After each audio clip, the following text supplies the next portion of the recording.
Hi, it's your Malaysian girl Jean doing another Malaysian food. This time we are going back to doing thosai again, but another type of thosai, the instant one, Rava Tosai. No need to wait for fermentation. Some more, I give you 3 versions of it. The main ingredient you need is semolina flour or Suji flour or Uttapam Suji. This ingredient is very healthy one, my favorite ingredient. And then followed by Aval, which is rice flakes. If you don't have Aval, it's okay. You can go with cooked rice that you have in fridge, or else get in Indian grocery shop. The ratio here is 1 for Suji flour, half for Aval. Just put tap water enough to cover and a bit more extra for 15 minutes. After rendam 15 minutes already, soak for 15 minutes, take out your blender, transfer Suji flour and Aval into the blender, add 2 tablespoons of yogurt. I'm using Greek yogurt. Better go with the original one, not flavored yogurt.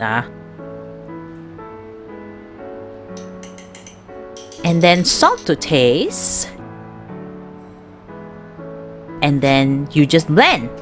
Blend until it's very smooth that you can't feel the sandiness of the tepung suji, okay, the suji flour. It takes a while, this process. I think it's like almost 5 minutes or like 8 minutes. Just make sure it's kao smooth, okay? And then that's when you can add in, if you have baking powder, you add baking powder. But in my family, my mother-in-law taught me that we can use Eno. Okay, I'm using the original non-flavored Eno, 1 tablespoon, and then I just drip some water on top of it to activate the bubbly, and then kacau, the batter is ready. Now I'm gonna show you how to do the basic Rava Tosai. Basically, you just heat up the pan and then sprinkle some water to lower the heat, and then use the soup ladle to put in the batter, and then round like that. Of course, this works on the flat pan only lah, and then cover up.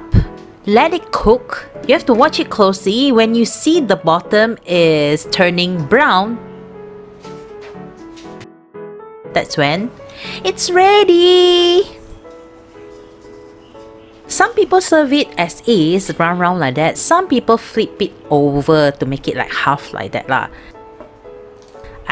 My half is not really half, but you get the idea. Now my favorite type of Rava Tosai, which is the sweet type, butter and brown sugar Rava Tosai. Basically, you just repeat whatever you did for the basic Rava Tosai, but before it turned really brown, that's when you open up the cover and then spread some butter on top. Make sure spread evenly and sprinkle some brown sugar. And that's it, it's done. I just let it cook for a little bit more so that the bottom is crispier. It tastes like roti tissue, man. You guys have to try this. I can eat like 10 of these when I'm doing this. Okay, the third one is we're gonna do Uttapam. Actually, Uttapam is just a thick version of thosai. So instead of 1 scoop, I put 2 scoops of the batter. And then I'm gonna add topping this time. Some people go plain, but I have some onions and carrots. Now remember, when you're putting the toppings, do it as quick as possible because you don't want the batter to harden already, then only you put the toppings.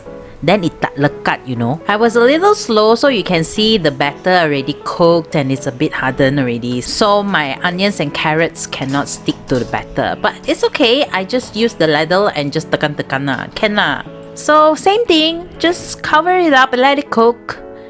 And then you have it. Mine is carrot and onion Uttapam. Now the last version of Rava Tosai is actually unplanned. I just basically did the same thing and then bring out the cheese toppings I have in my fridge and then just put on top of the Rava Tosai. And then I got my cheese Rava Tosai. It's pretty good, but some people might say, Oi Jean, stick to the traditional one lah. Anyhow, happy cooking! Please follow me at Jim Bean Studio in Instagram for snippets and bonus content.